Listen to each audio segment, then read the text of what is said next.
what is Peyronie's exactly? I've heard of the term, and that is the curvature of the penis. Am I correct on that?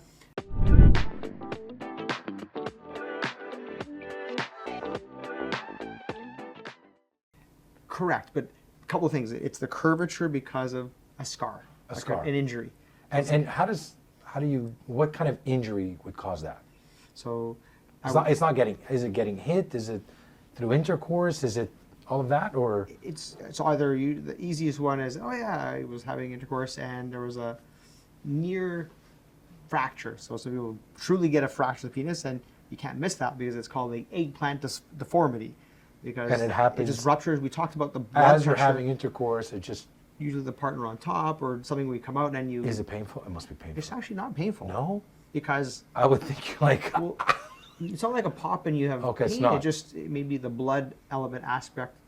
And it happens instant. It's instant tumescence, and all of that blood under high pressure in those chambers just escape, and they fill the other area, and you just get this purple. And so if you're having intercourse, you come out and it's literally curved.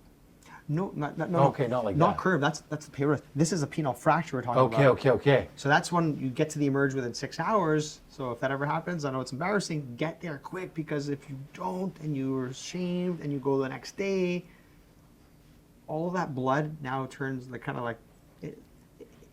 it makes the outcome of having natural erections drop significantly. Okay. So you kind of want to get in, evacuate the blood, fix the hole. So we'll do like kind of a circumcision incision, bring the skin down, find the fracture, sew it up, bring the foreskin back, drain the hematoma, and that gives your best chance of having natural erections again.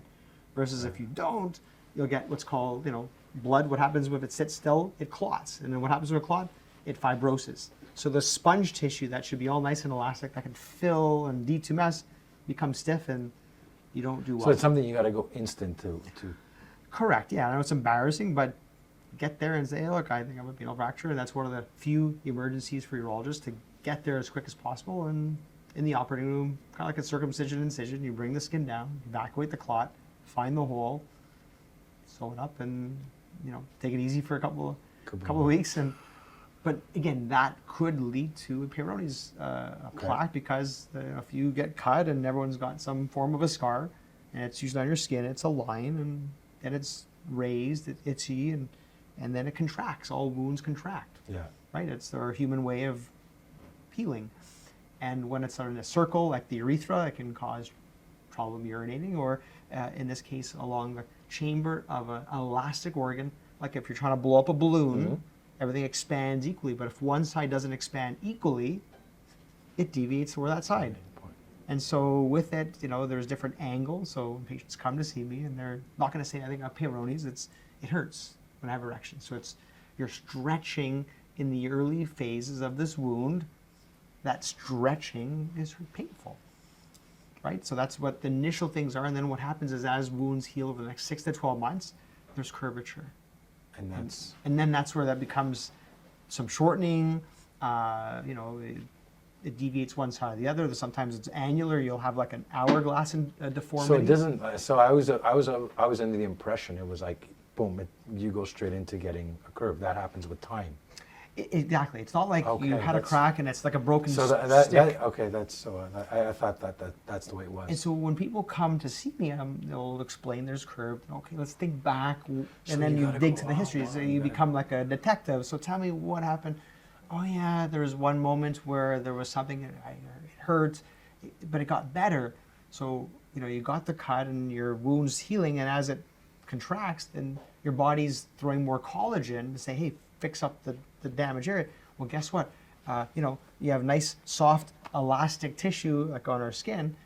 We lose that elastin to replace with collagen. Collagen doesn't have the same stretchability. So when you're trying to elongate and go straight, that one area allows the curvature. But some people may have two. So you may have changing directions, and you have 90-degree curves. And so part of our job is acute.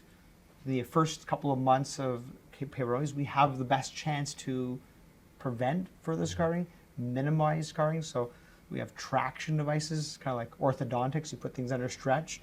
We can inject certain types of materials or medications to prevent calcium, so calcium channel blockers, verapamil being one. Some people are doing PRP, so to help heal.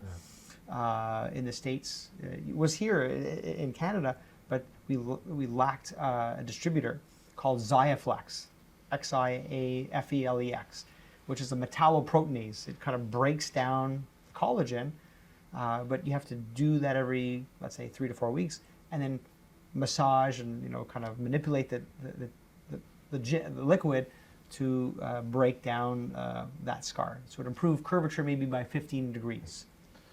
Now, let's change the topic a little bit and talk about TRT. Because I know a lot of men on TRT right now, especially men over 40.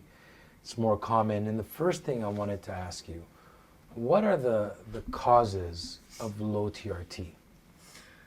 Well, I mean, age. I think